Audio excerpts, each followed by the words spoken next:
Question है, ये कोई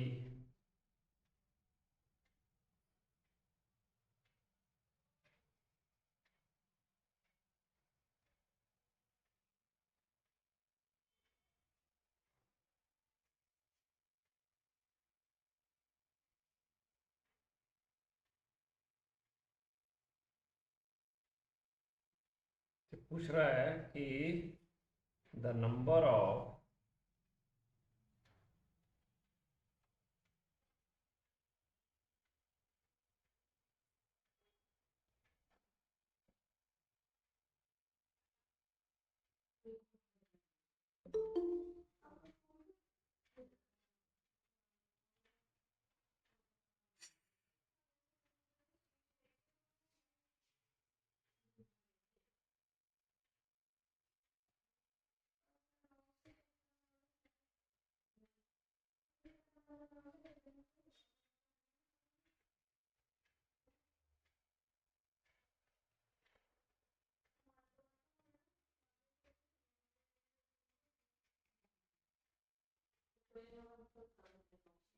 ये क्वेश्चन है, एक मिनट पहले।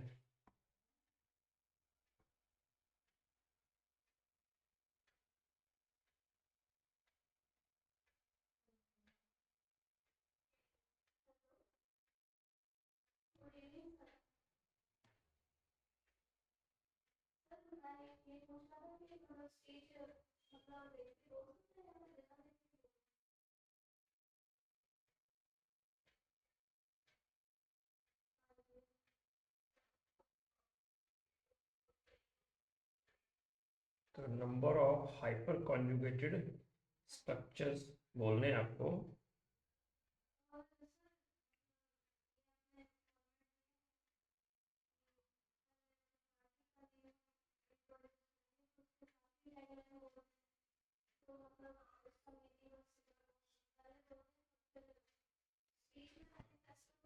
Involved to stabilize carbocation formed in the above reaction।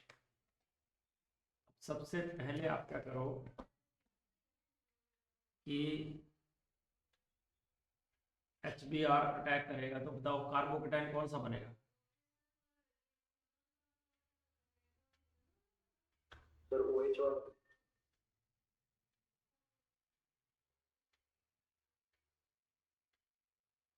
हाँ सर, पहले OH2 प्लस बनेगा, फिर पानी बाहर आ जाएगा, फिर मतलब पॉजिटिव कार्बोकेटाइन बनेगा OH के नीचे।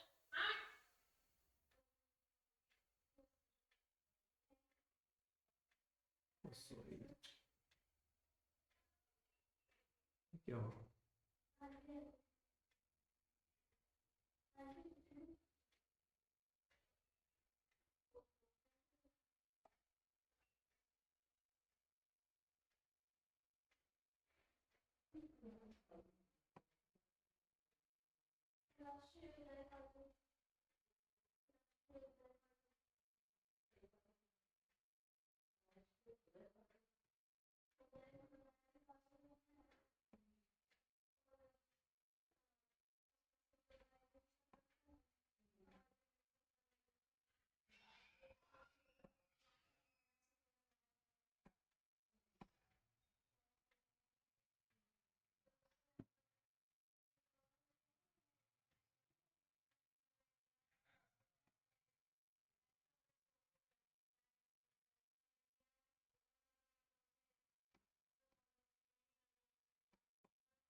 ओके।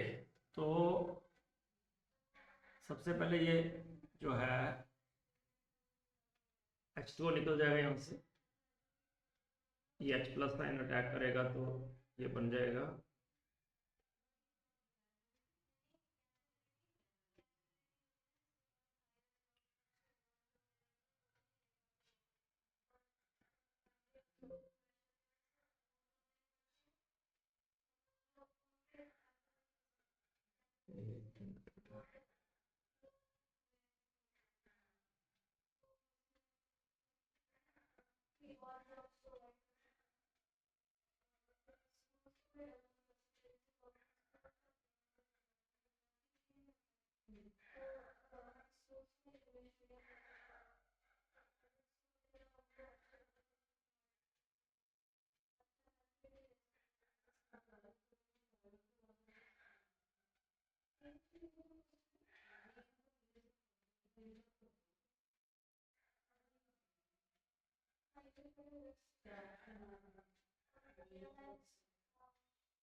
ये था ना। हाँ सर। HBr जो भी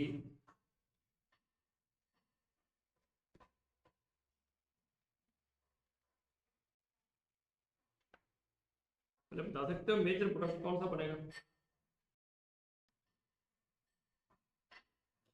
सर ओएच निकल के ब्रोमीन लगेगा तो वहाँ तो वो सर उसके बाद फिर अल्काइल और हाइड्राइड शिफ्ट होगा और कार्बोकेटायन उधर पीछे।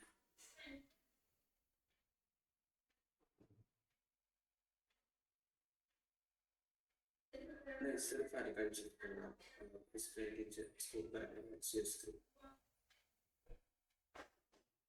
मतलब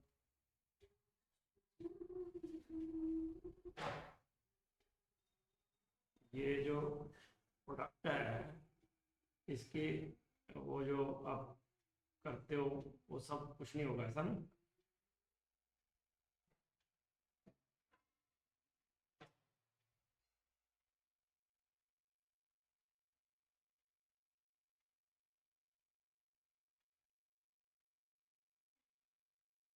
पहले H प्लस इस पे अटैक करेगा, है ना? H प्लस अटैक करने के बाद फिर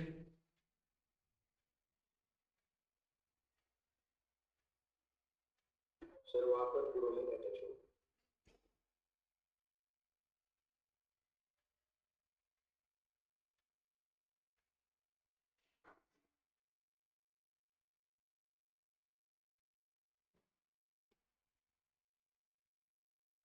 ये हो जाएगा।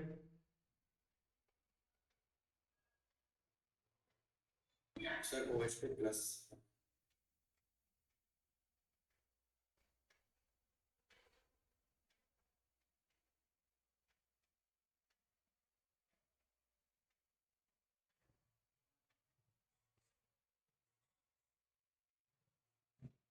ये कार्बोकेटायन बनेगा।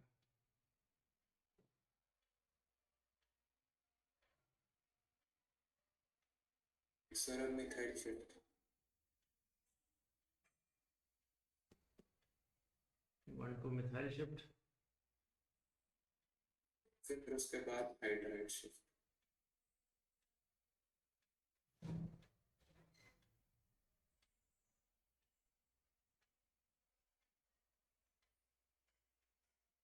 इसको इधर ले जाओगे, ये बोल रहे हो?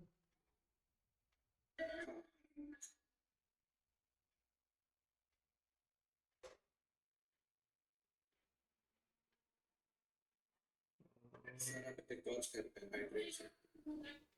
ये वाला हाइड्राइड इधर जाएगा,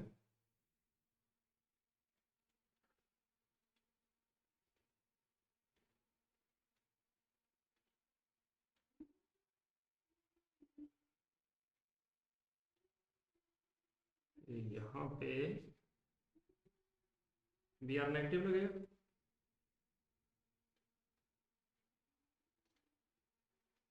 सर जी बेटा। सर वो हाइड्राइड शिफ्ट कैसे होगा? क्योंकि ये जो कार्बोकेटायन है that is not a stable carbocation, तो टर्शरी, बट किस पे है? ब्रिज हेड कार्बन पे है ये, है ना? तो ब्रिज हेड कार्बन पे तो स्टेबलाइज होना जो है वो नॉट एन इजी टास्क, क्योंकि उस पर स्टेबलाइज होगा कैसे वो, यस सर गॉट। है ना? तो इसलिए वो, और इसमें अब बताओ इस कार्बोकेटायन जो बना ये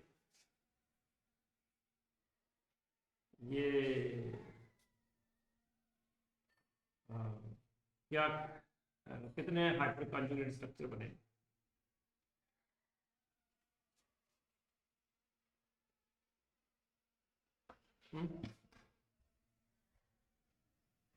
देखो इधर से 2, सर 6। इधर से 3 और इधर से 1, तो 3 + 2 + 1, 6 अल्फा हाइड्रोजन, है ना? So that means 6 hyper conjugated structure.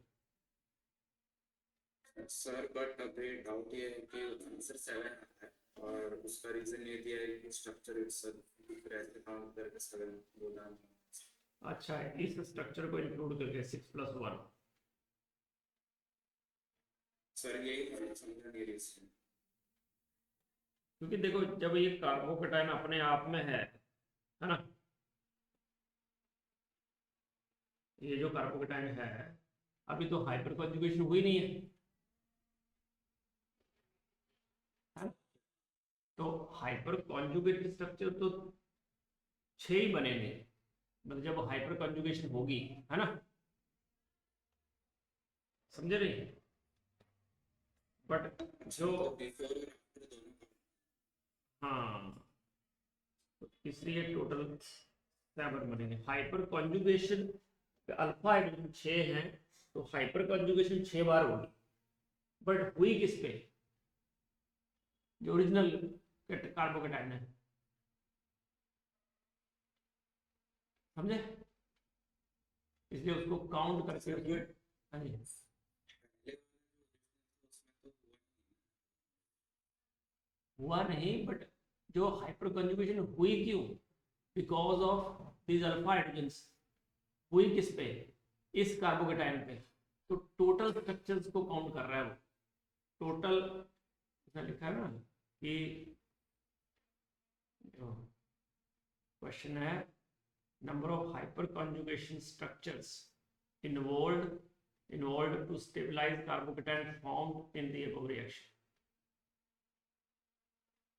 वैसे आंसर जो है वो 6 होना चाहिए, है ना, बट वो इसको भी इंक्लूड कर रहा है, मतलब हाइपर कॉन्जुगेटेड स्ट्रक्चर्स में carbocation itself is included, I think. Okay okay. ठीक है ना? तो सर, हाँ जी, तो सर जो 6+1 है, तो उसमें वो 1 वाला स्ट्रक्चर एक बार मुझे बता। 1 वाला तो ये खुद ही होगा ना,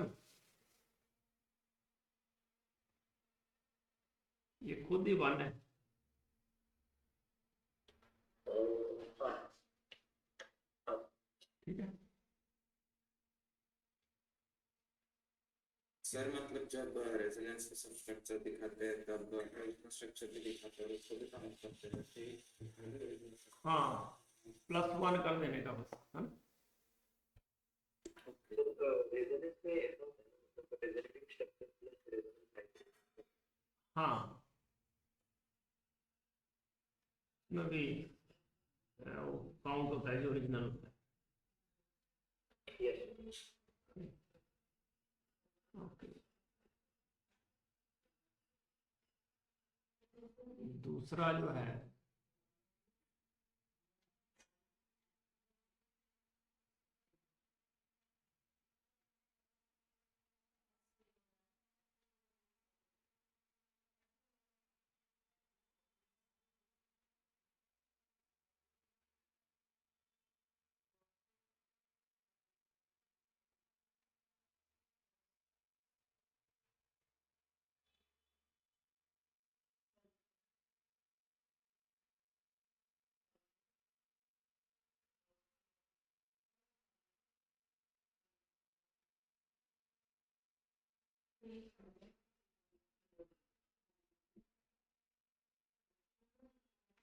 कॉलम क्रोमेटोग्राफी में हमें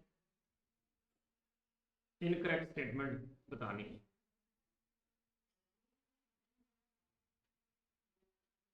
तो पहली स्टेटमेंट है compound C is more polar than A and B. Second statement है compound A is least polar. C है compound B comes out of the column before C and after A।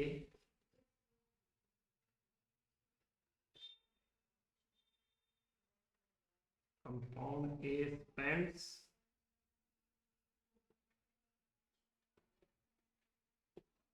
more time in the column।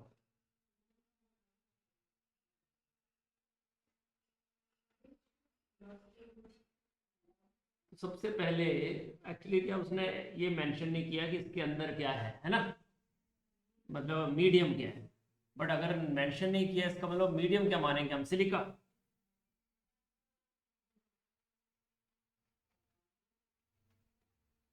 और silica क्या होता है, polar.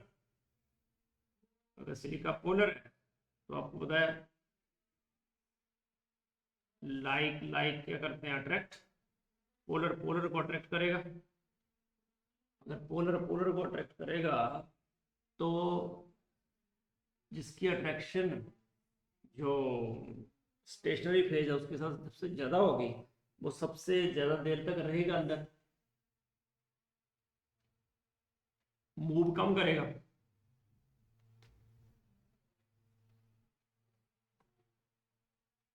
आवाज अच्छे से आ रही है। सर तो फिर डी करेक्ट होगा। डी ही करेक्ट होना चाहिए, है ना यार।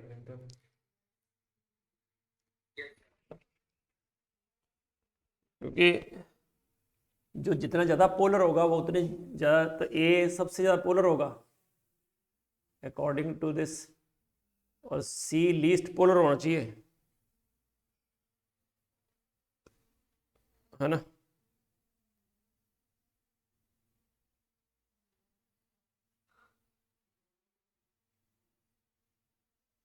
राइट। अगर सी सबसे कम, हाँ जी, हाँ सर, मतलब आंसर में दिया है, डी स्टेटमेंट है। हाँ डी करेक्ट है, ए बी सी जो है वो इनकरेक्ट होंगी स्टेटमेंट्स, है ना। हाँ ऐसे सर, बट ए सबसे पहले मतलब सेपरेट आउट हो गया। ए नहीं बेटा, सी सबसे बाहर देखो, बाहर कौन आएगा सबसे पहले, सी नहीं आएगा बाहर पहले, सबसे पहले सी बाहर आएगा।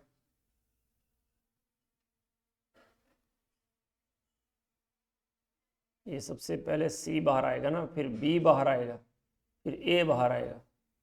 तो सबसे ज़्यादा टाइम कौन स्पेंड कर रहा है अंदर, ए। अच्छा, नीचे देखा नहीं। ये इसको एल्यूशन, ये नहीं एल्यूशन बोलते हैं ना, ये ब्यूरेट से निकलता है ना बाहर, मतलब इसको कॉलम बोलते हैं ब्यूरेट की। देखा। ना ना ना ऊपर से नहीं, नीचे से निकालते हैं। मतलब it is just like big burette, है ना, वैसा ही होता है, उसको कॉलम बोलते हैं। बट ब्यूरेट आपने देखी है ना, तो बस तो ब्यूरेट की तरह ही होता है लगभग ये।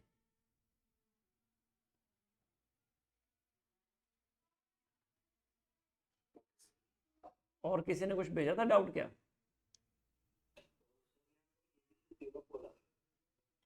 ए B, compound C is more polar than A and B, गलत है। Compound C is less polar than A and B.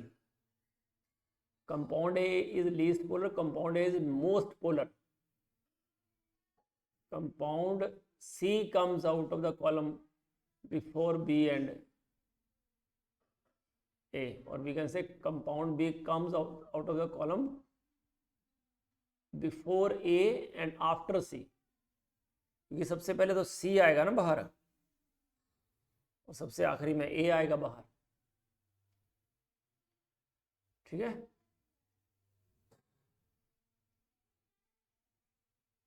ठीक है,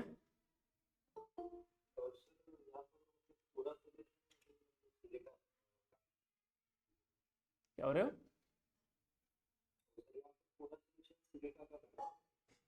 हाँ सिलिका का, क्योंकि मोस्ट कॉमन है सिलिका ना।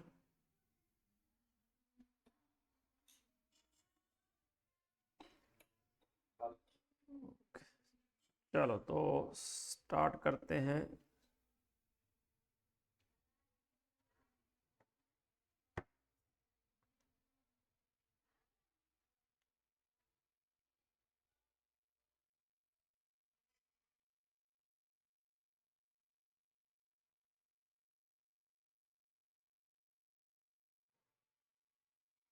ओके, तो क्राइटेरिया ऑफ प्योरिटी,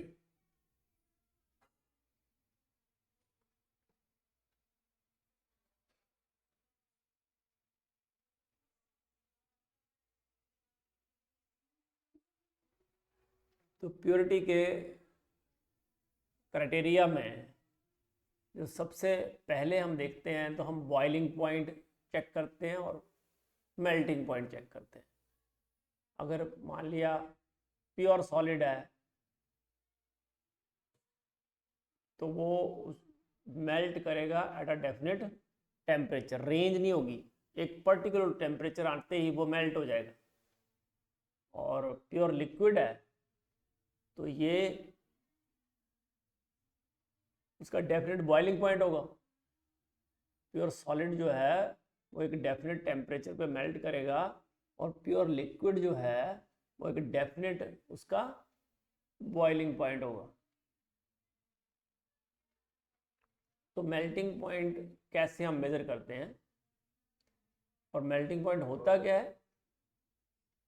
हेलो, हाँ जी मैडम।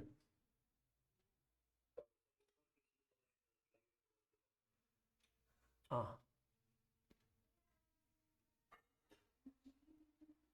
और यहाँ पर गैस का कुछ नहीं होगा। गैस की प्योरिटी ऐसे नहीं चेक कर सकते ना, हम सॉलिड और लिक्विड की ही कर सकते हैं इसमें। ठीक, ठीक है। हाँ, तो मेल्ट,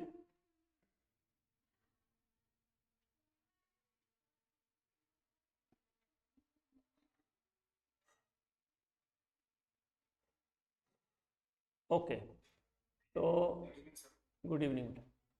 तो हम स्टार्ट किया यहाँ से बच्चे कि क्राइटेरिया ऑफ प्योरिटी। तो प्योरिटी में हम दो चीज़ें चेक करते हैं, बॉइलिंग पॉइंट और मेल्टिंग पॉइंट। प्योर सॉलिड जो होता है उसका एक डेफिनेट मेल्टिंग पॉइंट होता है, और जो प्योर लिक्विड होता है उसका डेफिनेट बॉइलिंग पॉइंट होता है। तो मेल्टिंग पॉइंट कैसे डिटरमिन करते हैं हम? पहले मेल्टिंग पॉइंट होता क्या है? ऐसा टेम्परेचर जिसमें सॉलिड जो है वो चेंज होता है इनटू इट्स लिक्विड फॉर्म। तो पहले हम इसमें क्या करते हैं, कैपिलरी लेते हैं और उसको एक एंड से सील कर देते हैं कैपिलरी को, और दूसरे एंड को हम जो है वो ओपन रखते हैं, और फिर उसके अंदर डाल देते हैं सब्सटेंस। ठीक है, और उसको कैपिलरी को हम क्या करते हैं, थर्मोमीटर से ऐसे धागे से बांध देते हैं टाइटली, और किसी भी थ्रेड से बांध दिया हमने, और फिर हमने क्या किया, लिक्विड ले लिया और उसके अंदर एक पार्ट जो है वो डिप कर देते हैं, और उसको करते हैं हम फिर हीट। ये पैराफिन ऑयल में डाला है, क्योंकि पैराफिन ऑयल का जो बॉइलिंग पॉइंट है बहुत ज़्यादा होता है, इसलिए हम पैराफिन ऑयल लेते हैं। अब पैराफिन ऑयल को फिर हम करते हैं हीट। तो जब हम हीट करते हैं तो वो धीरे धीरे टेम्परेचर बढ़ता है, थर्मोमीटर दिखाता जाता है टेम्परेचर, और इसको हम देखते रहते हैं, जो कैपिलरी में सब्सटेंस है ना उसको हम लगातार देखते रहते हैं, और थर्मोमीटर की रीडिंग भी देखते रहते हैं। तो जैसे ही सब्सटेंस मेल्ट करता है तो हम थर्मोमीटर पे चेक कर लेते हैं कि इतना टेम्परेचर हुआ है, इस टेम्परेचर पे ये मेल्ट किया हमारा सब्सटेंस। ठीक है, और इस तरह से हम मेल्टिंग पॉइंट फाइंड आउट करते हैं। अगर किसी एक फिक्स्ड टेम्परेचर पे जाके वो मेल्ट होता है, इसका मतलब प्योर सब्सटेंस है। अगर धीरे धीरे पहले ऐसे लगता है आपको कि पहले ये ऐसे क्या बोलते हैं, सॉफ्ट हो रहा है, जो प्योर सॉलिड था वो पहले सॉफ्ट हो रहा है, फिर जाके लिक्विड में धीरे धीरे टर्न कर रहा है, तो इसका मतलब कि इम्प्योरिटीज आर देयर,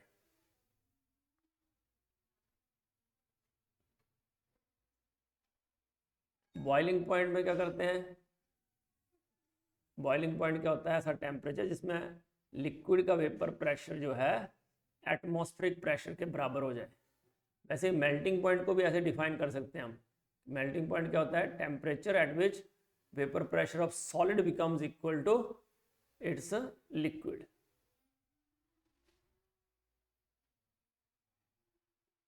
इसमें हम क्या करते हैं, फ्यूजन ट्यूब लेते हैं और उसमें कैपिलरी डाल देते हैं।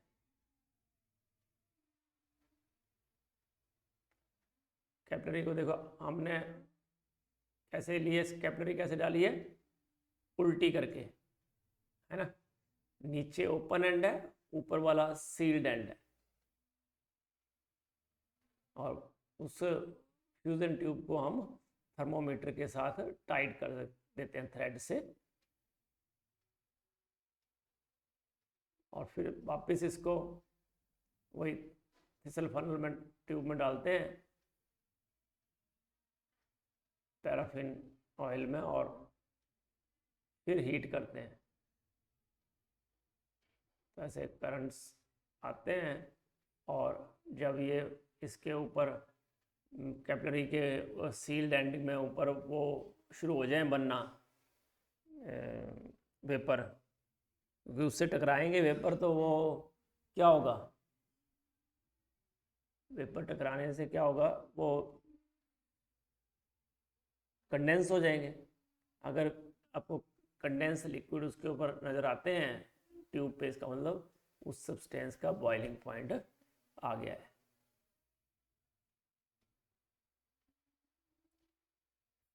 तो ये मेल्टिंग पॉइंट, बॉइलिंग पॉइंट तो नहीं आता है ऐसे जनरली, ये तो एक्सपेरिमेंट आप 11th में करते हो, बट ये मेथड्स जो है प्यूरिफिकेशन के ऑर्गेनिक कंपाउंड्स के, दे आर इम्पॉर्टेंट। तो मेथड्स कौन से हैं, सब्लिमेशन, क्रिस्टलाइजेशन, ये दो मेथड हैं सॉलिड के लिए। डिस्टिलेशन, डिफरेंशियल एक्सट्रैक्शन और chromatography, they are for liquids. तो ये दो जो हैं सब्लिमेशन और क्रिस्टलाइजेशन, ये दे आर फॉर सॉलिड्स, और डिस्टिलेशन, डिफरेंशियल एक्सट्रैक्शन और chromatography is for liquids. Now sublimation, क्या होता है sublimation,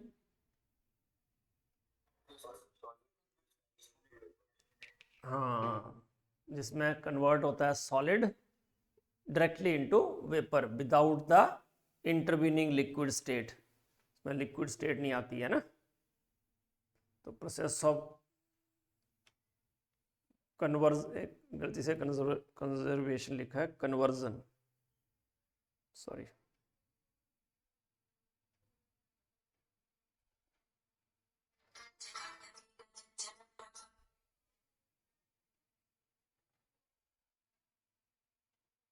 Process of conversion of a solid directly into its vapor, that is called sublimation, right? तो चेंज होता है फ्रॉम सॉलिड टू वेपर।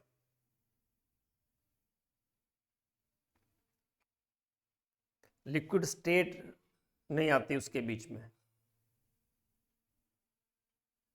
इसका यूज़ क्या है कि अगर अपने पास कोई कंपाउंड ऐसे हैं जो सबलाइम करते हैं, तो जो सबलाइम नहीं करते उनसे हम उनको ईजिली सेपरेट कर सकते हैं।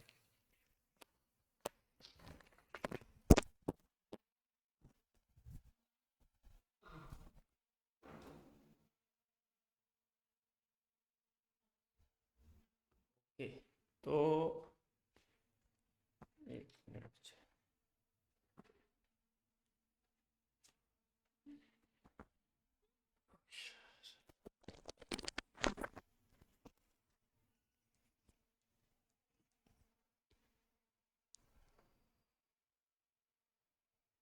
तो इस तरह से इसको हम करते हैं। पहले हम एक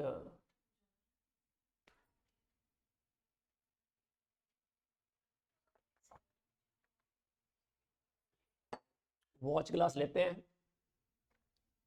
ठीक है, वॉच ग्लास के ऊपर सब्सटेंस रखते हैं और उसके ऊपर इन्वर्टेड फनल रख देते हैं और फनल को हम ऊपर से कॉटन से जो है वो कवर कर देते हैं, ठीक है, ऊपर का जो ओपन पार्ट होता है। तो और फिर हीट करते हैं। तो हीट करने से क्या होता है, जैसे आयोडीन के क्रिस्टल लिए ना, आयोडीन सबलाइम करता है, बेंजोइक एसिड सबलाइम करता है, अमोनियम क्लोराइड सबलाइम करता है। तो क्या होगा, हीट करने से क्या होगा, सीधे उसके वेपर बनेंगे और वेपर जो है ऊपर इसकी जो क्लोज्ड ये पाइप है ना, इसकी फनल की, वहाँ पे जाके कंडेंस होंगे वेपर्स। तो पता चल जाएगा कि ये सब्सटेंस जो वहाँ स्टिक कर जाएंगे उसके ऊपर, वो वेपर कंडेंस होके वहाँ, क्योंकि वेपर जैसे बनेंगे उसके ऊपर आते ही वो सॉलिड बन जाएंगे, तो नीचे नहीं गिरेंगे, उसके ऊपर स्टिक कर जाएंगे। इस तरह से sublimable substance can be separated from non sublimable impurities. हाँ बेटा, कोई भी इम्प्योरिटीज जो सबलाइम ना करे, मतलब आयोडीन में आप बोल रहे हो कि कौन कौन से इम्प्योरिटीज होती हैं, ये पूछ रहे हो?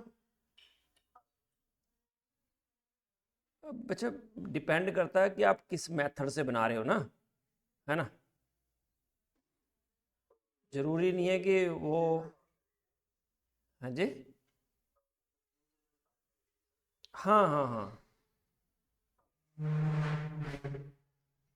क्योंकि पर्टिकुलर मेथड मेंशन नहीं किया ना।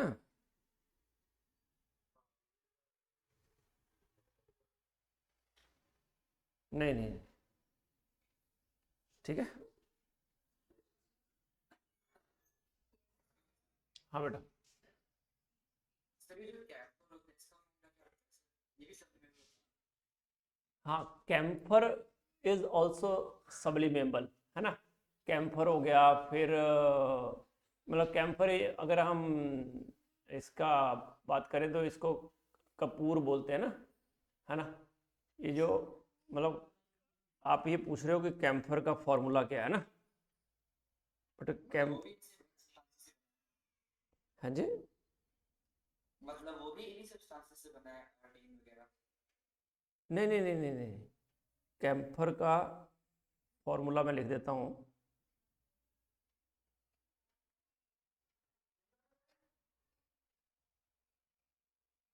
जैसे बेंजोइक एसिड है ना बच्चे, तो देखो ये बेंजोइक एसिड है, तो थोड़ी वो आयोडीन से बना है, वो भी सबलाइम करता है, अमोनियम क्लोराइड भी सबलाइम करता है। ये डिपेंड करता है कि उसका जो बॉइलिंग पॉइंट है ना, लो प्रेशर पे वो उसके मेल्टिंग पॉइंट से पहले आ जाता है, इसका मतलब ये हुआ। वो एक अलग कंसेप्ट है वैसे तो, पर आप मैं से इसका स्ट्रक्चर ड्रॉ करके दिखा देता हूँ आपको।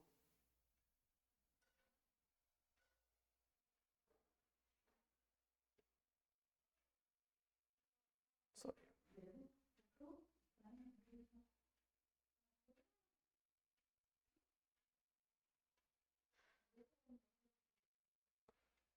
ये होता है कैम्फर का स्ट्रक्चर ना, ठीक है,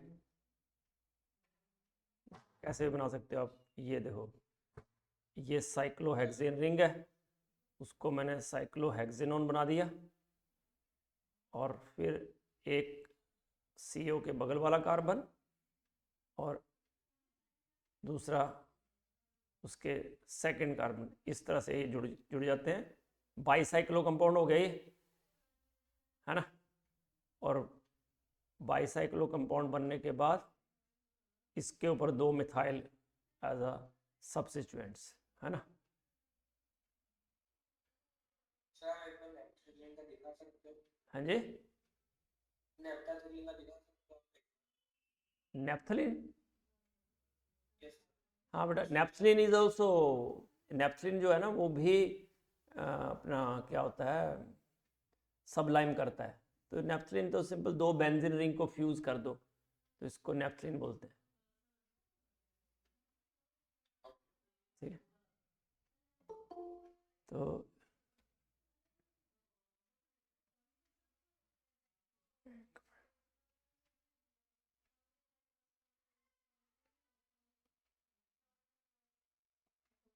देखो ये जो कैम्फर है ना, इसमें चलो अच्छा हुआ आपने पूछ लिया यहीं पे, तो इसका ना नाम लिखते हैं कैम्फर का IUPAC ने।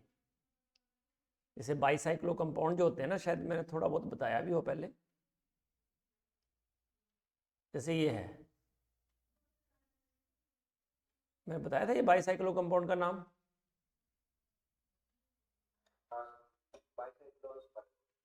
हाँ, अगर 2 ब्रिज हेड कार्बन हो ना, 2 रिंग के बीच में ये 2 कार्बन से अटैच हो रिंग, तो इसको बाईसाइक्लो बोलते हैं।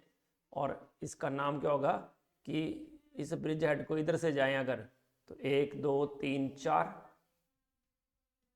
इधर से जाएं तो 1 2 3, और बीच में जाएं तो 0, 430 ऑक्टेन बोलते हैं। तो इसी के बेस पे अगर मुझे इसका नाम लिखना हो कैम्फर का, तो कैम्फर में ये साइक्लोहेक्सेन रिंग है, उसके ऊपर क्या है, कीटोन ग्रुप,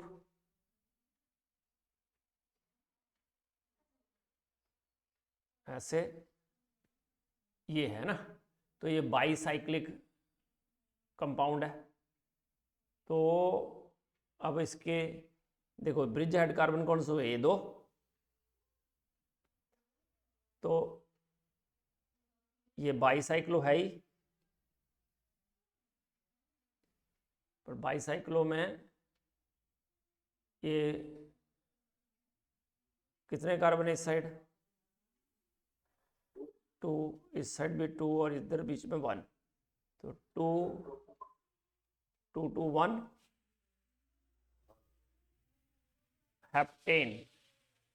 पर हेप्टेन के आगे ओन भी है, तो हम नंबरिंग करेंगे। अब देखो 1 2, एक ब्रिज हेड कार्बन से नंबरिंग करते हैं 5 6 5 6, और ये जो है जिसमें सबसे ज़्यादा कार्बन होते हैं उसको पहले नंबरिंग करते हैं, उससे कम वाले फिर सबसे कम वाले।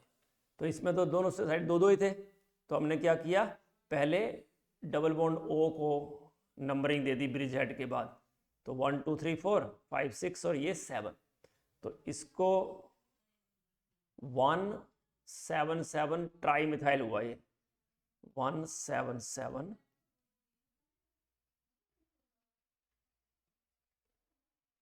ट्राई मिथाइल बाईसाइक्लोहेप्टेन और 2 पे ओन, तो ये इसका नाम होगा, ठीक है।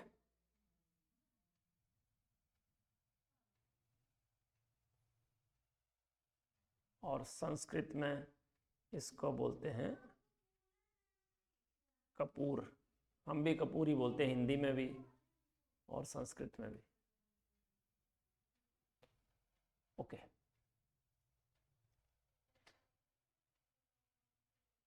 Now methods of purification of solids, तो पहला होता है क्रिस्टलाइजेशन और दूसरा फ्रैक्शनल क्रिस्टलाइजेशन। इस क्रिस्टलाइजेशन को क्या बोलते हैं, सिंपल क्रिस्टलाइजेशन।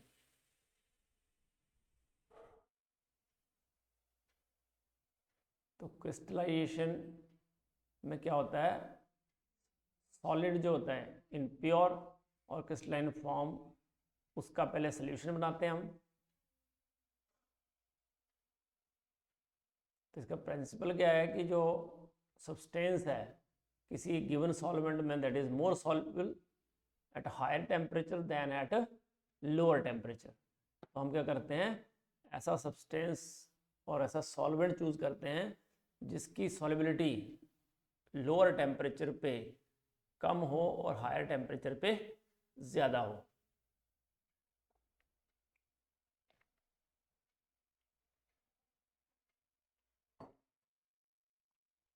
तो तो हम क्या करते हैं, ग्लास फनल लेते हैं और हॉट जार जैकेट लेते हैं और उसके ऊपर डाल देते हैं सोल्यूशन, क्योंकि इसको देखो हम हीट करते रहते हैं धीरे धीरे उस जैकेट को ना, पूरा हॉट वाटर जैकेट को, तो ये सोल्यूशन जो है वो गर्म रहता है, तो जो सब्सटेंस है वो डिज़ोल्व रहेगा उसमें, और फिर उसको फिल्ट्रेट में ले लेंगे, वो सारा सब्सटेंस किस में आ जाएगा, फिल्ट्रेट में, और जो इम्प्योरिटीज़ होंगी इनसॉल्युबल वो हट जाएंगी। यहाँ फिल्टर पेपर लगाया होगा ना इसके ऊपर,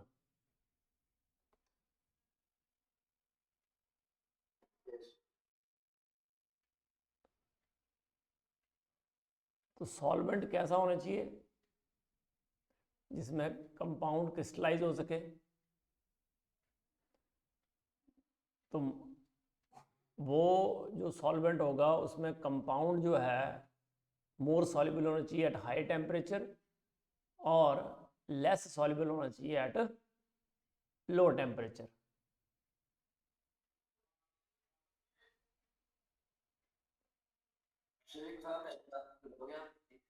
हाँ जी, एक बार पिछली स्लाइड कर दोगे आप प्लीज?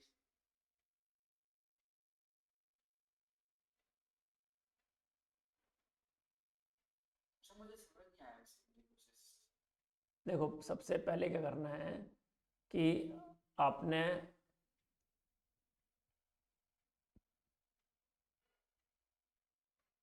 सॉल्वेंट चूज़ किया है ना, ऐसा सॉल्वेंट जिसमें सब्सटेंस जो है मोर सॉल्युबल हो at higher temperature than at a lower temperature. फिर आपने क्या किया, उसका सोल्यूशन बना लिया हाई टेम्परेचर पे, है ना।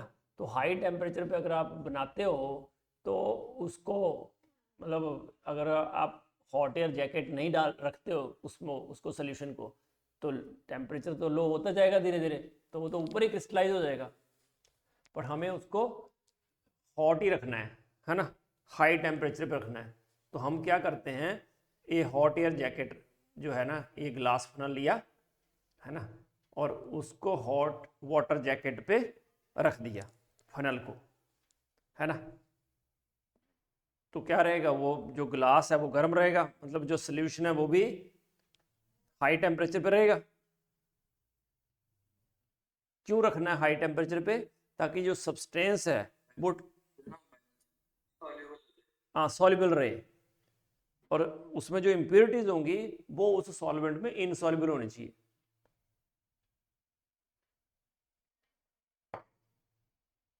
समझे?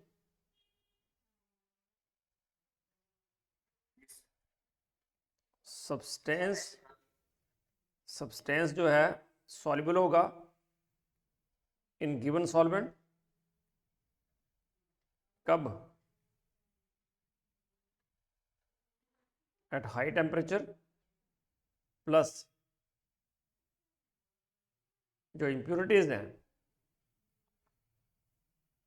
वो इनसॉल्युबल होंगी। तो फिल्टर पेपर जो लगाया तो इम्प्योरिटी तो ऊपर ही रह जाएंगी, इम्प्योरिटी नहीं जाएंगी नीचे, है ना। तो जब ये फिल्टर करेंगे इसको हम, तो जो सोल्यूशन है वो तो चला जाएगा फिल्ट्रेट में, और सोल्यूशन में क्या है, सॉल्वेंट और वो सब्सटेंस, और जो इम्प्योरिटीज हैं दे लेफ्ट बिहाइंड, इम्प्योरिटीज ऊपर रह जाएंगी। सर तो यहाँ फिल्टर पेपर होगा। हाँ, हाँ बेटा, फिल्टर पेपर रखा होगा ना, तभी तो ऐसा होगा। जी सर। हम ये नॉर्मल फिल्टर पेपर नहीं रख सकते, क्योंकि नॉर्मल फिल्टर पेपर जो है वो तो क्या करता है, वो तो फट जाएगा हाई टेम्परेचर पे, है ना। तो हम बटमैन फिल्टर पेपर लेते हैं, अलग स्पेशल टाइप का फिल्टर पेपर होता है वो, जो हाई टेम्परेचर पे भी वो टॉन नहीं होता। तो इनसॉल्युबल इम्प्योरिटीज ऊपर रह जाएंगी और फिल्ट्रेट में आ जाएगा आपका सब्सटेंस। तो सॉल्वेंट ऐसा चाहिए हमें जिसमें जो सब्सटेंस है, जो कंपाउंड जिसको आपको क्रिस्टलाइज करना है, वो मोर सॉल्युबल होना चाहिए हाई टेम्परेचर पे और लेस सॉल्युबल होना चाहिए, लीस्ट सॉल्युबल होना चाहिए रूम टेम्परेचर पे। और जो इम्प्योरिटीज है वो होनी चाहिए इनसॉल्युबल या स्पेरिंगली सॉल्युबल, मतलब पार्शली सॉल्युबल। और सॉल्वेंट ऐसा होना चाहिए जो कंपाउंड के साथ रिएक्ट ना करे, और उसका बॉइलिंग पॉइंट लो होना चाहिए ताकि अगर हम उसको वेपराइज करना चाहें तो कर सकें, ताकि इजीली रिमूव हो सके वो, है ना। और उसकी विस्कोसिटी भी लो होनी चाहिए। हाँ जी बेटा।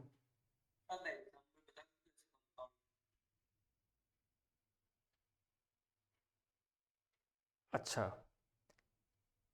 जैसे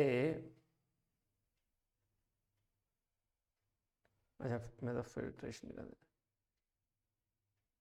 हमें इसका एग्जांपल लेना है क्रिस्टलाइजेशन। देखो मतलब हमारे पास सिंपल क्रिस्टलाइजेशन में ऐसा कोई कंपाउंड होना चाहिए जो सॉल्युबिलिटी डिफरेंस जिसका ना, है ना, वो बहुत ज़्यादा हो।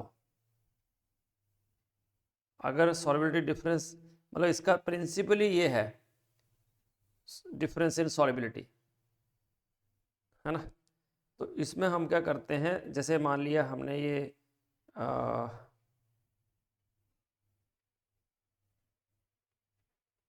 शुगर ही ले लिया, है ना।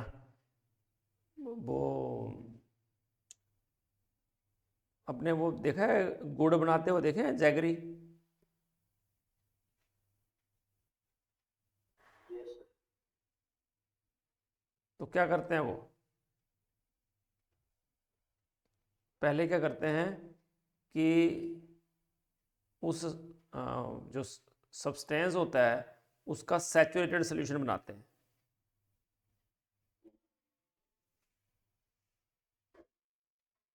एट हाई टेम्परेचर, फिर धीरे धीरे टेम्परेचर को ड्रॉप करते हैं, और जैसे जैसे टेम्परेचर ड्रॉप करते हैं तो वो जो जैगरी है ना वो क्रिस्टलाइज होना शुरू हो जाता है।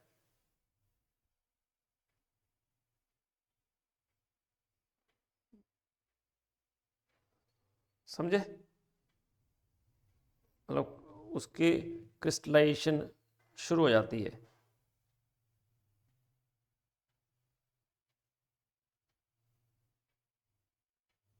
तो दैट इज सिंपलेस्ट एग्जांपल है।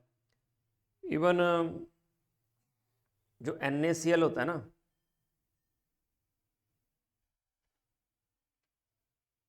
NaCl का पहले वो क्या करते हैं, सैचुरेटेड सॉल्यूशन बनाते हैं। सैचुरेटेड सॉल्यूशन बनाने में क्या होता है कि NaCl जो है solid, that is in equilibrium with Na plus और Cl नेगेटिव आयन। फिर इसमें से क्या करते हैं, HCl गैस पास कर देते हैं। तो HCl गैस जैसे पास करते हैं तो Cl नेगेटिव कॉमन आ जाता है। तो उस तरह से इक्विलिब्रियम कहा जाता है बैकवर्ड। ये लीच टैलिएज प्रिंसिपल पढ़ा होगा आपने, वो काम करता है। तो pure NaCl we will get. और अगर उसमें NaBr या NaI KI, है ना, कैल्शियम का कोई सॉल्ट होगा तो वो क्रिस्टलाइज नहीं होगा। क्यों नहीं होगा, क्योंकि उसमें मान लिया ब्रोमाइड है या क्लोराइड भी है तो कैल्शियम बहुत कम होगा या मैग्नीशियम बहुत कम होगा, है ना। तो वो क्रिस्टलाइज नहीं होंगे क्योंकि NaCl का सैचुरेटेड सॉल्यूशन बनाया है। तो जो इम्प्योरिटीज हैं वो ऑलरेडी, हाँ जी सर, पर इसमें हाई टेम्परेचर का क्या रोल है? वो क्रिस्टलाइज फिर भी होगा ना अगर रूम टेम्परेचर होगा?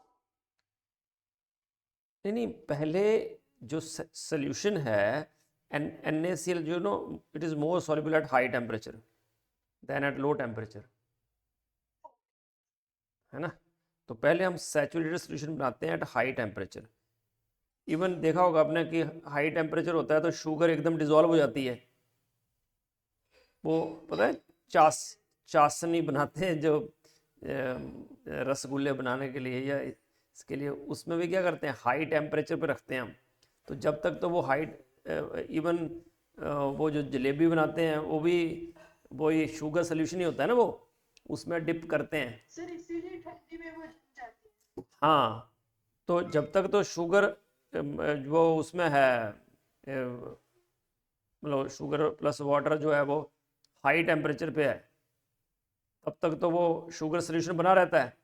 पर जैसे ही टेम्परेचर लो होता है थोड़ा सा, तो वो एकदम क्रिस्टलाइज हो जाना शुरू हो जाती है ना। वो भी सेम प्रिंसिपल है कि sugar is more soluble in water at high temperature and least soluble in eight low temperature. वैसे भी देखो, ठंडे पानी में आप डिज़ोल्व करना शुरू करो sugar, it takes much time. वहीं पे अगर हाई टेम्परेचर होगा तो एकदम डिज़ोल्व हो जाएगी।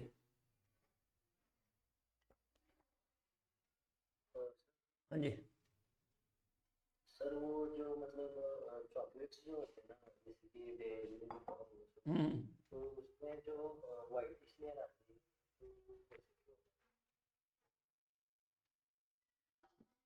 बच्चा बोले कि चॉकलेट से जी वाइट लेयर आती है, चॉकलेट के ऊपर वाइट लेयर आती है, वो क्या होता है? अच्छा, आइडिया नहीं है मुझे, है ना। पर मैंने चॉकलेट फैक्ट्री में गया था मैं देखने, तो उसने वो भी हाई टेम्परेचर पे बनाते हैं इनको। वो जो सोल्यूशन बना होता है ना चॉकलेट का, वो भी वो जो ड्रम होता है पूरा, वो हाई टेम्परेचर पे होता है, तभी तक वो जो है रहता है, मतलब लिक्विड स्टेट में। और जैसे ही उसको वो अलग अलग जैसे वो बने होते हैं ब्लॉक्स, उसमें डालते हैं, तो एकदम बाहर निकालते ही जैसे टेम्परेचर लो होता है, फ्रीज़र में रखते हैं, तो वो पूरा सॉलिडिफाई हो जाता है।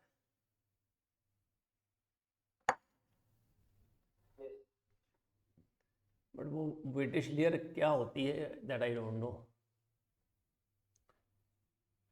Okay, fractional crystallisation. देखो, सिंपल क्रिस्टलाइजेशन कब होती है? जब जो सॉलिबिलिटी डिफरेंस है बहुत ज़्यादा हो। अगर कोई पूछे कि क्रिस्टलाइजेशन का प्रिंसिपल क्या है, तो इसका प्रिंसिपल है डिफरेंस इन सॉलिबिलिटी। किसकी?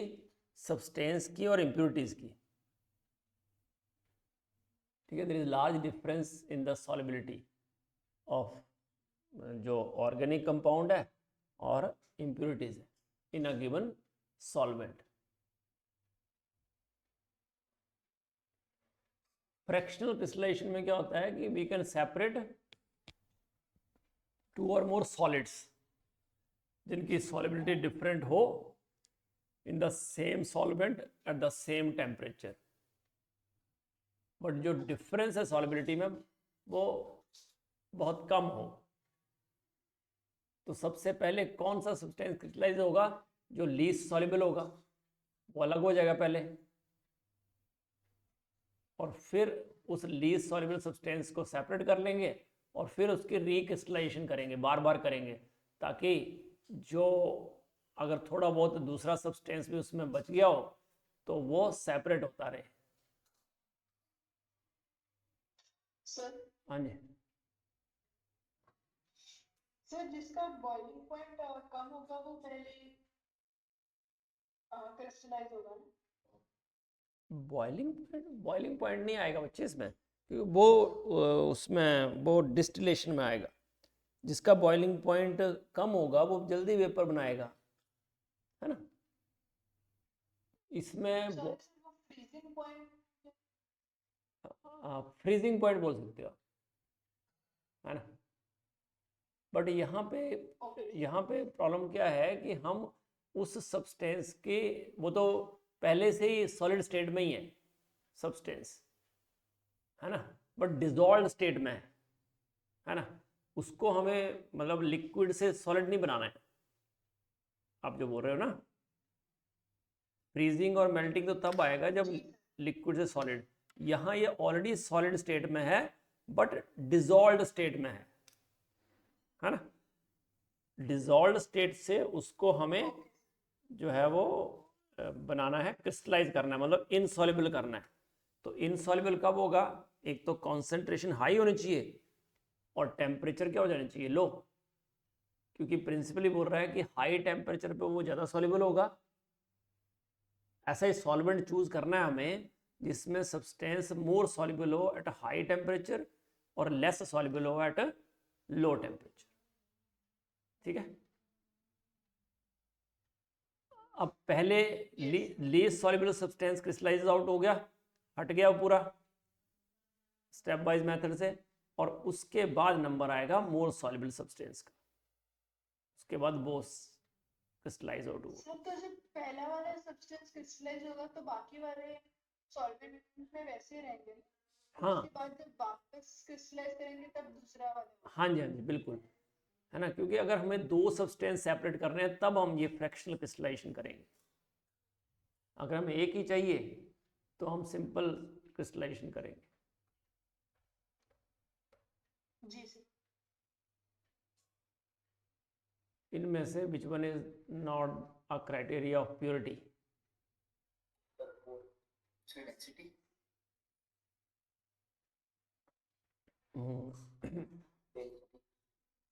डेंसिटी पक्का, मुझे लगता है सॉलिबिलिटी। मुझे दोनों में डाउट है। मेल्टिंग पॉइंट और बॉइलिंग पॉइंट तो है ही, है ना, बट आपको पता है कि अगर सब्सटेंस है कोई तो पर्टिकुलर सब्सटेंस की एक डेफिनेट डेंसिटी होती है ना। तो सॉलिबिलिटी जो है that is not a criteria of purity, है ना, क्योंकि दो सब्सटेंस भी तो डिसॉल्व हो सकते हैं ना, देखा आपने अभी, है ना, एट हाई टेम्परेचर, पर डेंसिटी अलग अलग होगी सबकी। Melting point, boiling point, they are definite. Sir फिर क्रिस्टलाइजेशन में तो सॉल्युबिलिटी क्राइटेरिया थी जिसकी वजह से वो। हाँ, बट वो हम सेपरेट कर रहे थे, बट ये सब्सटेंस वो प्योर है कि नहीं वो सॉलिबिलिटी से तो नहीं समझा रहा है, वो तो हमें प्योरिफिकेशन करनी है, उसके लिए एक मेथड है ना, और उस मेथड का प्रिंसिपल है कि difference in solubility. Amorphous substance का एग्जाम्पल,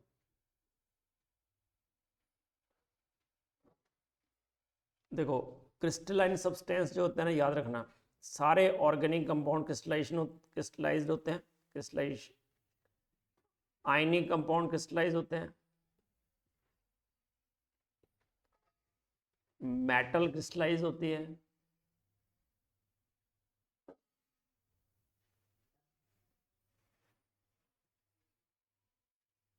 और आपने देखा होगा कोवलेंट सॉलिड जैसे डायमंड है, ग्रेफाइट है, वो भी जो है वो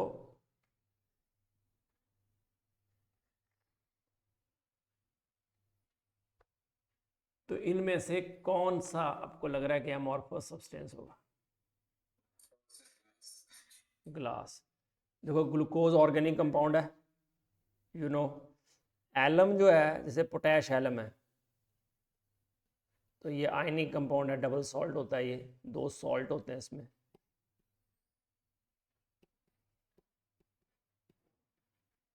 कॉमन सॉल्ट आयनिक कंपाउंड है, तो ये सारे क्रिस्टलाइन है एक्सेप्ट ग्लास।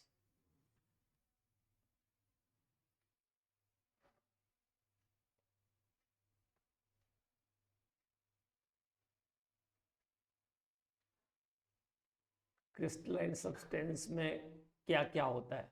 तो क्रिस्टलाइजेशन सब्सटेंस, क्रिस्टलाइज सब्सटेंस जो होते हैं ना, एक तो उसमें अरेंज कंस्टिट्यूएंट जो पार्टिकल्स होते हैं उनके एक डेफिनेट ऑर्डर में होता है, उनकी एक डेफिनेट 3D शेप होती है, उनका शार्प मेल्टिंग पॉइंट होता है, और सॉल्युबल भी हो सकता है, वो इनसॉल्युबल। ये तो last point is not a valid point. Crystalline substance soluble भी हो सकता है, इनसॉल्युबल हो सकता है, डिपेंड करता है। जैसे आयनिक कंपाउंड होंगे तो they are soluble in water. अब डायमंड होगा, ग्रेफाइट होगा तो इनसॉल्युबल होगा। कंपाउंड इनसॉल्युबल होते हैं वाटर में। हाँ, बट आयनिक क्रिस्टलाइन सब्सटेंस की बात कर रहे हैं ना वो, है ना। तो क्रिस्टलाइन में तो सारे आ गए, ऑर्गेनिक भी आ गए, इनऑर्गेनिक भी आ गए। जी sir. Substance being more soluble at higher temperature than at lower temperature is the principle of which purification technique? Crystallisation. हाँ, है ना, क्रिस्टलाइजेशन किया ना अभी।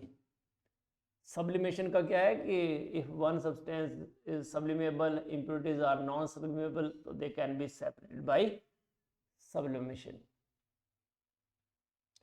Okay, now distillation. तो अभी दो मेथड कर लिए हमने, एक था सब्लिमेशन और दूसरा है क्रिस्टलाइजेशन। Now distillation. तो डिस्टिलेशन जो है it is for liquids, right. तो डिस्टिलेशन में क्या होता है कि लिक्विड जो होते हैं ना उनको हम कन्वर्ट करते हैं उसकी वेपर स्टेट में, और फिर वेपर को वापस कन्वर्ट करते हैं लिक्विड में, और इसको बोलते हैं हम डिस्टिलेशन। मतलब एक ये प्रोसेस चलता रहता है बार बार। लिक्विड को हम कन्वर्ट करते हैं वेपर फेज में उसके बॉइलिंग पॉइंट पे, और फिर वेपर फेज को वापस वेपर्स को कंडेंस करते हैं इनटू लिक्विड ऑन कूलिंग, और इसको बोलते हैं हम डिस्टिलेशन। तो प्रिंसिपल क्या है, ये क्या इन्वॉल्व करता है, both evaporation of a liquid and condensation of its vapor। ठीक है।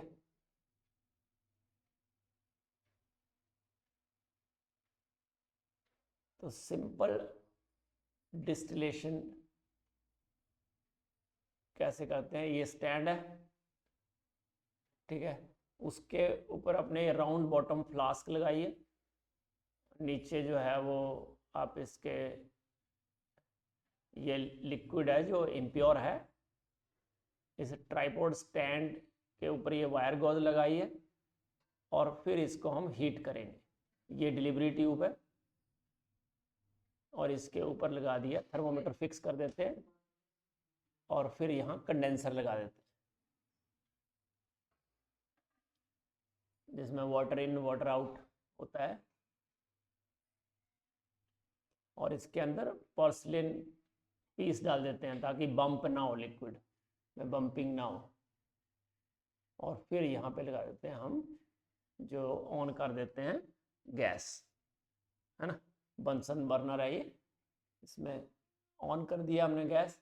अब ये हीट अप होगा। अब बताओ वेपर किसके पहले बनेंगे, जिसका बॉइलिंग पॉइंट हाई होगा या जिसका बॉइलिंग पॉइंट लो होगा?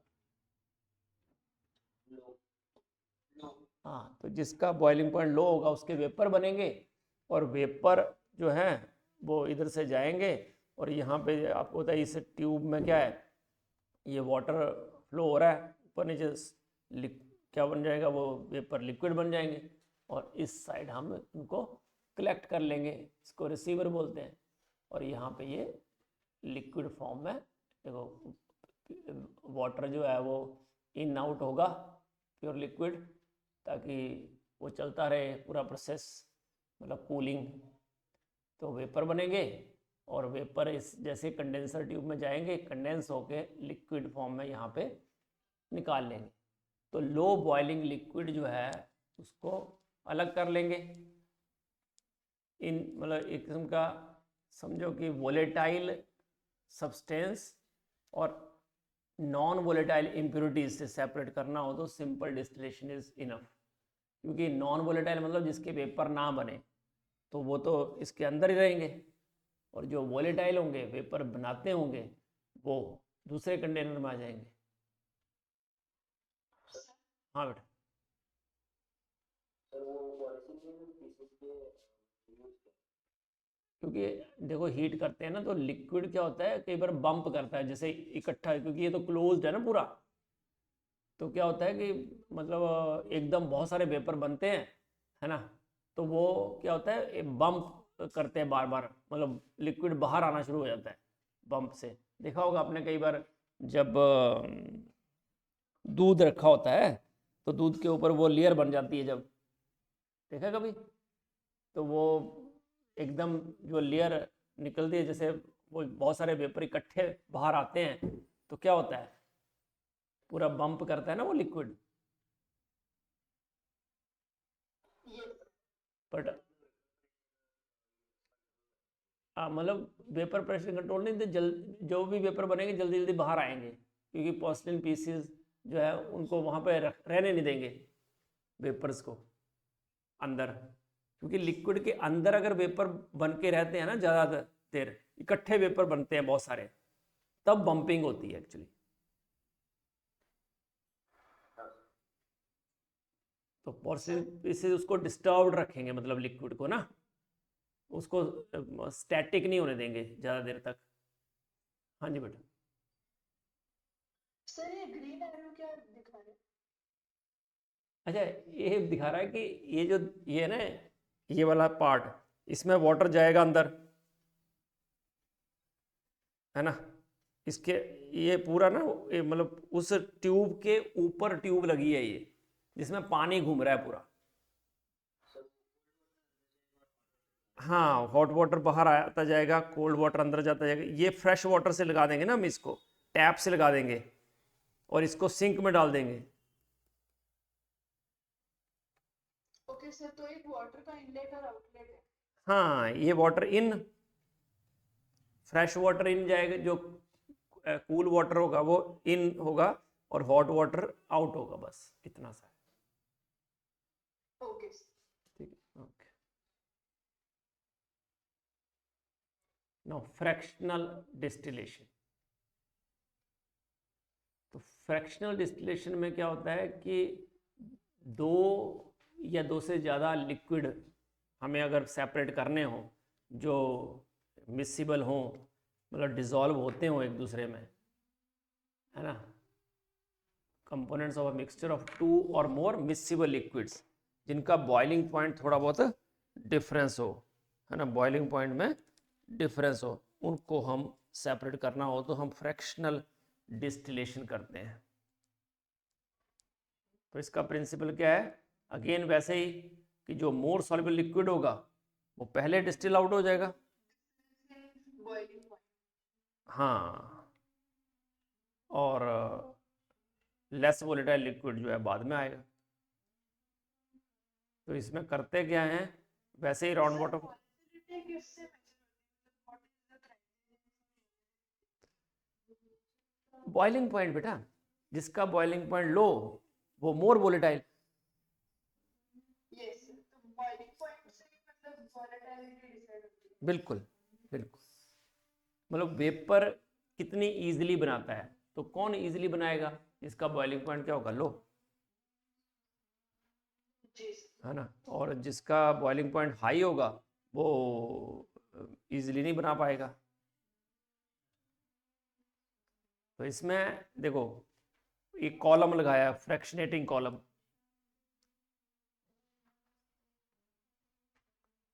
इसमें भी सेम कंडेंसर है, बट एक एक्स्ट्रा चीज है, वो है ये कॉलम। ये कॉलम लगाने से क्या होगा, एक्चुअली जब हम हीट करेंगे तो बॉइलिंग पॉइंट डिफरेंस अगर कम है तो दोनों सब्सटेंस इकट्ठे ही वेपर बन जाएंगे। अगर दोनों सब्सटेंस इकट्ठे वेपर बन जाएंगे, देखो ये दो एरो लगा रहे हैं कि दो सब्सटेंस इकट्ठे बन रहे हैं, बट एक का बॉइलिंग पॉइंट ज़्यादा है, एक का बॉइलिंग पॉइंट थोड़ा कम है। तो जब ये इनसे टकराएंगे ना, इनकी वॉल से, तो ऊपर जाते जाते क्या होगा, जो लेस वोलेटाइल होगा वो वापस कंडेंस होके आ जाएगा वापस इसके अंदर, और जो मोर वोलेटाइल होगा वो बाहर चला जाएगा। देखो ये जो एरो है ना, एक हट गया देखो, क्योंकि रेड वाला निकल गया बाहर, बट जो ग्रीन वाला था वो क्या होता है, यहाँ वॉल से टकरा टकरा के वापस आता जाएगा इसके अंदर। मुझे इसमें वाटर का रोल समझ नहीं आया। हाँ जी, मुझे इसमें वाटर का रोल समझ नहीं आया। वाटर इसमें कहाँ है वाटर? से जो ब्लू वाली लाइन है ये निकल नहीं रही कौन सा ब्लू वाली? ये वाली?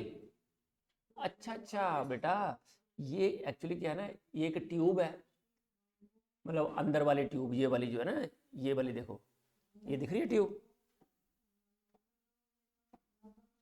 ये वाली जो ट्यूब है ना, इसके ऊपर ना पूरी कवरिंग है ये, जिसमें वाटर फ्लो कर रहा है।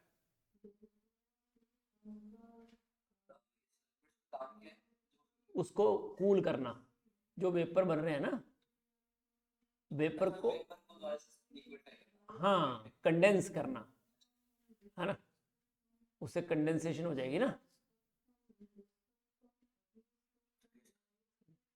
तो क्या होगा, देखो ये लिक्विड जा रहा है ना, और रेड एरो ऊपर दिखा रहे हैं, ग्रीन एरो, सॉरी, जो दूसरा एरो है उसको थोड़ा नीचे दिखा रहे हैं ना, ग्रीन को। तो ये जो रेड एरो है ना, उसका मतलब वो मोर वोलेटाइल सब्सटेंस है, और दूसरा लेस वोलेटाइल। तो जो मोर वोलेटाइल है वो बाहर निकल जाएगा पहले। तो देखो ये अलग हो गया एसीटोन, और बेंजीन जो है वो वहीं रहा, अभी वो इस के अंदर नहीं गया। हम कॉलम की हाइट उसके अकॉर्डिंग ही डिसाइड करते हैं, वो पूरा कैलकुलेशन होती है पहले कि कितनी हाइट रखें कि जो लेस वोलेटाइल है वो कंडेंस ट्यूब में ना जाए। और फिर एक निकल गया पूरा। अब हम क्या करेंगे, वापस उसको हीट करेंगे थोड़ा ज़्यादा। अब क्या होगा, वो दूसरा लिक्विड जो है वो बाहर आ जाएगा। तो इस तरह से एसीटोन और बेंजीन को हम सेपरेट कर सकते हैं। एसीटोन पहले बाहर आएगा और फिर बेंजीन बाहर आएगा। तो ये फ्रैक्शनेटिंग एक कॉलम अलग अलग शेप के होते हैं। इनका काम क्या होता है कि सरफेस एरिया बढ़ाना, ज़्यादा ऑब्स्टेकल जो है पैदा करना, है ना। ऑब्स्टेकल जितनी ज़्यादा होंगी उतना लेस वोलेटाइल कंपोनेंट बाहर नहीं जा पाए, मोर वोलेटाइल कंपोनेंट ही बाहर जा पाएगा। क्योंकि देखो इनसे टकराएगा जब, तो टकराने से क्या होगा, कंडेंसेशन। तो किसकी कंडेंस, जैसे मान लिया कोई भी चीज़, जैसे वेपर बने हैं, वेपर के ऊपर अगर हम मान लिया प्लेट रख देते हैं तो उसके ऊपर कंडेंस नहीं हो जाता लिक्विड? क्यों कंडेंस हो जाता है? क्योंकि उसके ऊपर जैसे टकराता है तो उसकी एनर्जी लॉस होती है। एनर्जी लॉस होती है तो वेपर से लिक्विड बन जाता है। तो यहाँ भी वही कंसेप्ट है एनर्जी लॉस वाला, बट अब दो कंपोनेंट है, एक लेस वोलेटाइल एक मोर वोलेटाइल। तो जो कंडेंस पहले कौन होगा?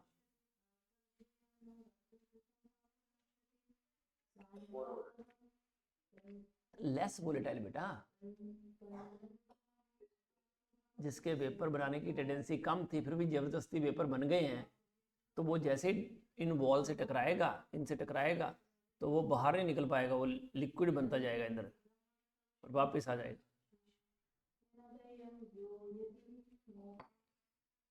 इन कॉलम का ये काम है। ये तभी लगाते हैं जब बॉइलिंग पॉइंट डिफरेंस जो है बहुत कम हो, 10 to 15 केल्विन हो। Now distillation under reduced pressure.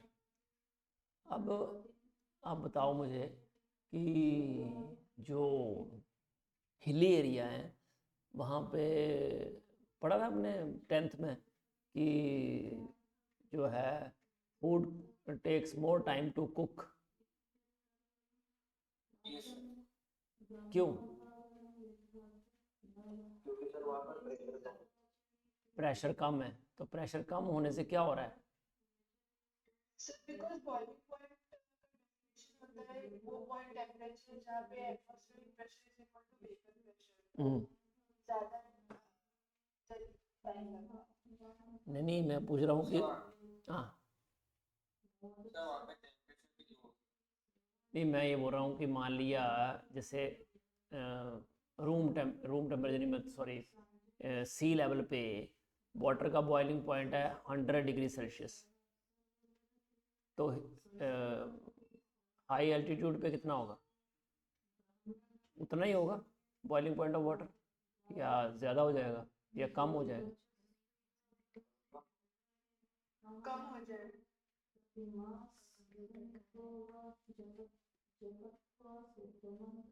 हाँ, कम हो जाएगा ना?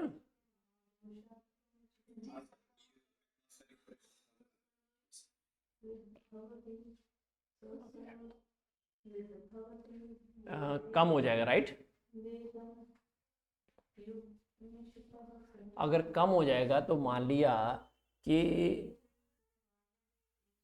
80 डिग्री सेल्सियस हो गया, और मान लिया चावल पकते हैं 100 डिग्री सेल्सियस पे, तो 80 डिग्री सेल्सियस वाला जो पानी है वो तो उससे ज़्यादा तो बढ़ेगा नहीं टेम्परेचर, तो वो ज़्यादा टाइम लेता है। इसलिए क्या यूज़ करना पड़ता है? It is advisable to use pressure cooker, क्योंकि प्रेशर कुकर में वो जो नोब है उसकी वो डिसाइड करती है प्रेशर। एटमॉस्फेयर प्रेशर से कोई लेना देना नहीं होता उसका, है ना? तो यहाँ पे प्रेशर रिड्यूस करने की ज़रूरत क्यों पड़ी? इसका मतलब ऐसे सब्सटेंस जिनका बॉइलिंग पॉइंट वो हाई है ना, बॉइलिंग पॉइंट हाई हो या फिर वो बॉइलिंग पॉइंट पे रिड्यूस हो जाए, डिकम्पोज हो जाए। हाँ जी, सर तो इसीलिए हाँ जी, इसीलिए मैंने प्रेशर कुकर में बनाया था। हाँ, ताकि वो एटमॉस्फेरिक प्रेशर का इफेक्ट ना हो।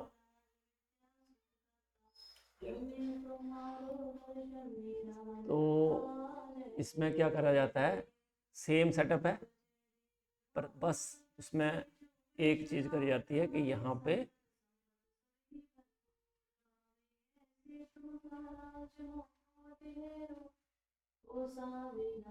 यहाँ वैक्यूम पंप लगाया जाता है। तो वैक्यूम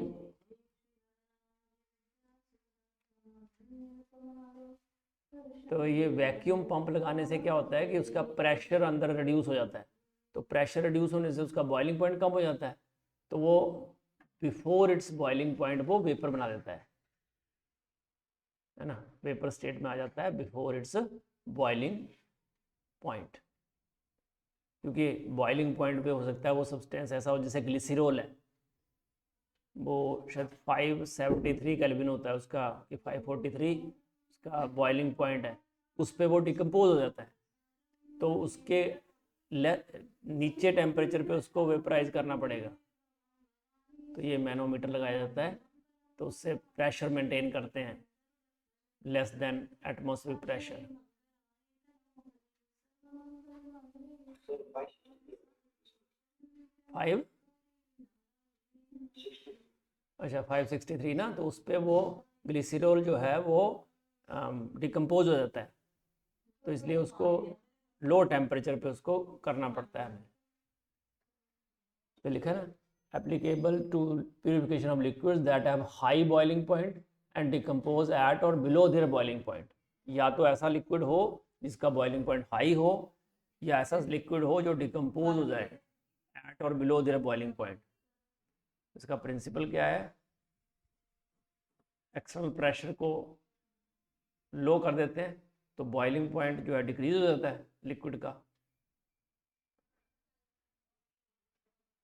जैसे H2O2 एग्जाम्पल लिया इसने, नॉर्मल बॉइलिंग पॉइंट जो है उसका 152 डिग्री सेल्सियस होता है, बट एक्सटर्नल प्रेशर जो अगर हम 65 mm कर दें तो वो 85 डिग्री सेल्सियस पे ही बॉयल कर जाता है। Now steam distillation. Steam distillation में कब यूज़ करते हैं हम? जब दो सब्सटेंस हो जिसमें एक स्टीम वोलेटाइल हो और एक स्टीम नॉन वोलेटाइल। तो आपने ये पढ़ा होगा,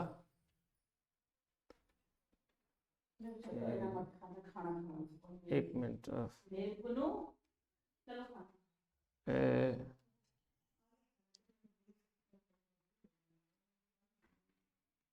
ऑर्थोनाइट्रोफिनोल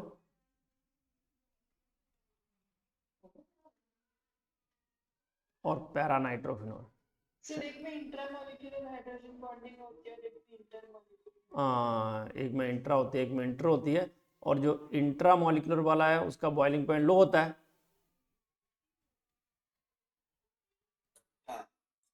और तो इसमें ये जो है ये स्टीम वोलेटाइल होता है।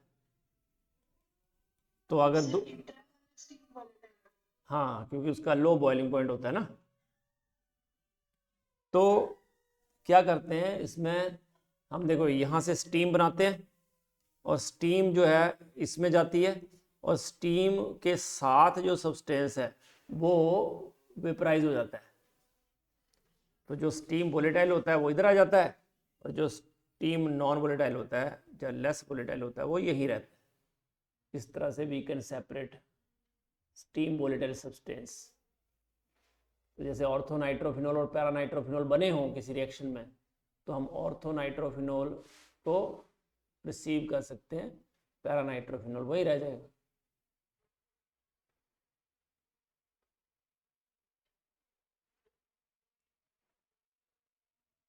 क्या बोलते हैं इसको?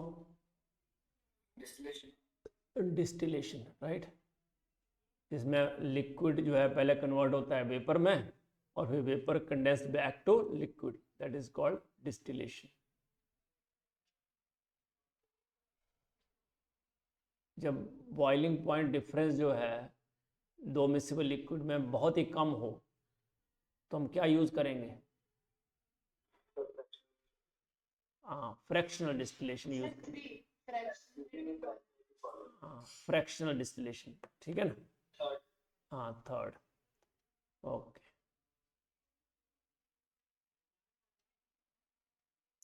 Purification of liquids with very high boiling points.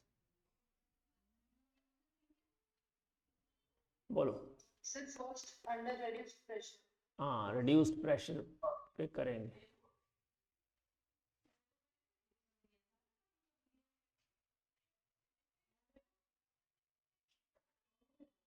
Sir 2।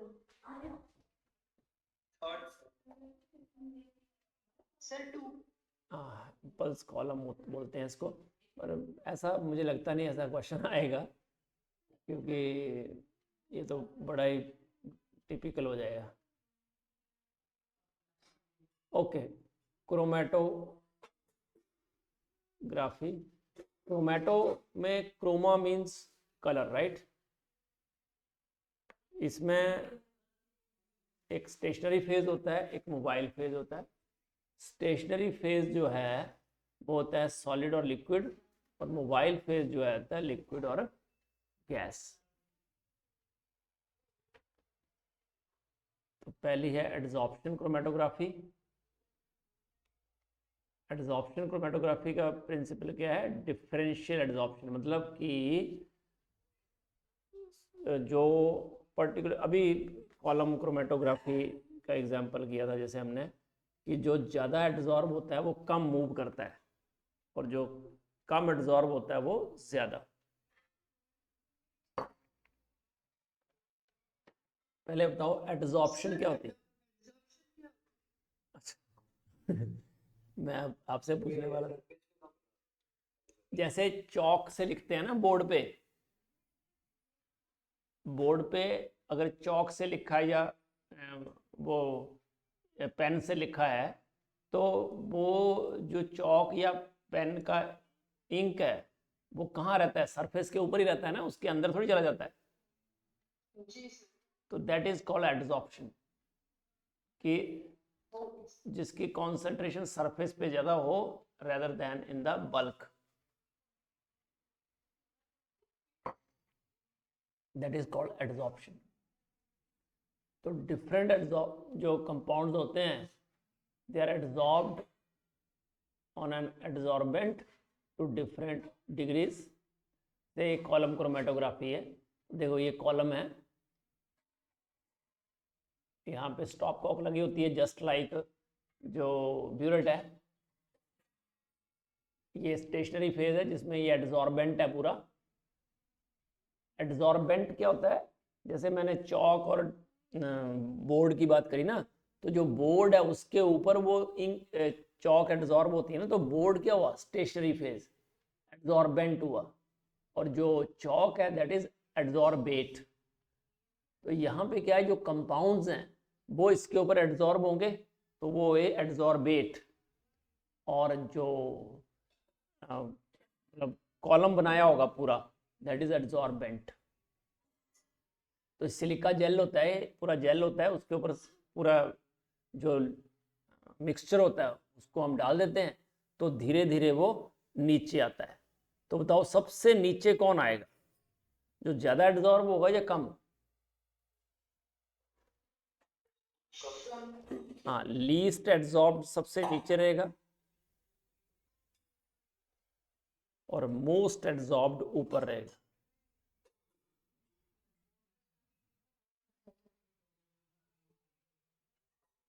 ये 3 मिक्सचर ले लिए ABC,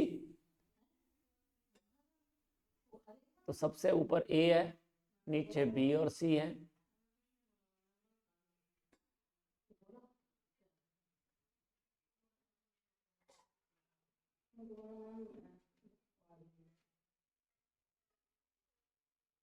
तो देखो पहले A, नीचे BC, फिर ABC अलग अलग हो गए। अब इसमें जो A है वो क्या होगा, मोस्ट एड्जॉर्ब्ड, और C जो है वो लीस्ट एड्जॉर्ब्ड। तो इसमें जब हम वापस सॉल्वेंट डालेंगे तो सबसे पहले कौन निकलेगा, C, उसके बाद B, उसके बाद A।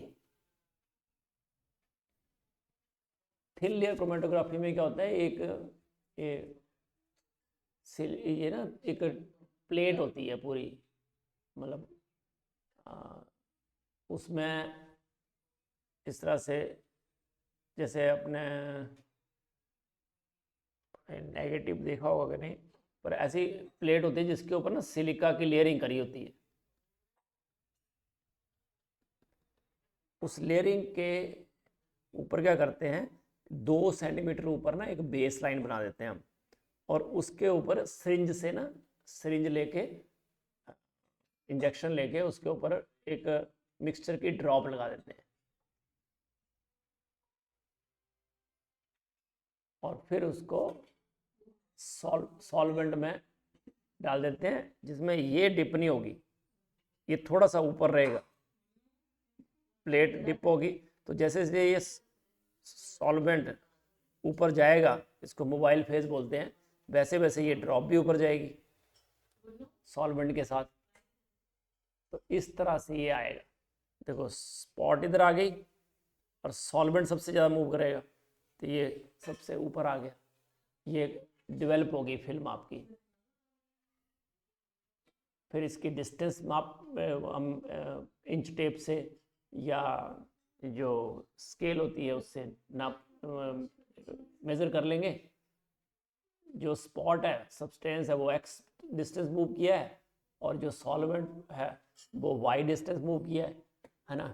तो फिर रिटार्डेशन फैक्टर जो है वो हम फाइंड आउट करते हैं, और इसका फॉर्मूला होता है कि कितना सल्यूट ने, सब्सटेंस ने ट्रेवल करी है distance from the base line, divided by कितनी आपके सॉल्वेंट ने मूव करी है।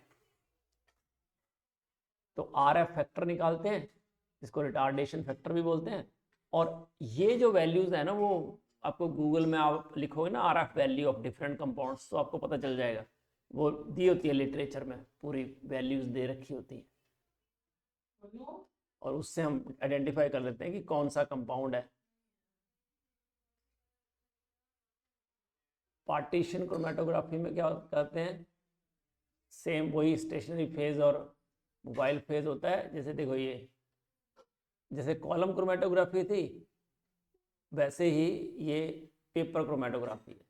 इसमें भी ऐसे ही है, base line, spot, chromatography paper है, इसको भी ऐसे रखते हैं जार के अंदर, वैसे ही मूवमेंट होती है, और आपको वही RF फैक्टर इसमें भी निकाल सकते हैं। तो क्रोमेटोग्राफी का प्रिंसिपल क्या है,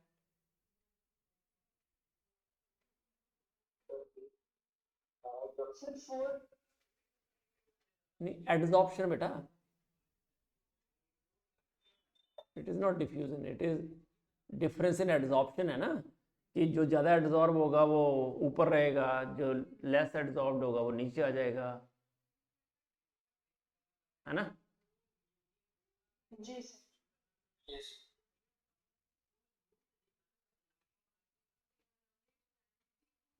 किससे निकालते हैं relative adsorption, R F value, है ना।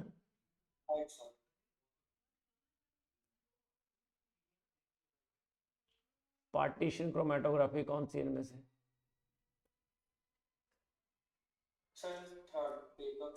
हाँ पेपर, थर्ड बेटा पेपर क्रोमेटोग्राफी, है ना, क्योंकि पेपर को पार्टीशन कर देते हैं, उसको कट भी कर सकते हैं हम अलग अलग। ओके, तो ये इतना आप लोग कर लेना। Qualitative analysis of organic compound करेंगे नेक्स्ट क्लास में, इसमें हम देखेंगे सर नेक्स्ट क्लास सैटरडे को होगी ना? सैटरडे ही रखेंगे मोस्ट प्रोबेबली, नहीं तो मैं आपको इन्फॉर्म कर दूंगा कल ही, अगर रखनी होगी क्लास कभी, ठीक है। Okay okay sir. ठीक है बेटा, बाय। बाय बेटा।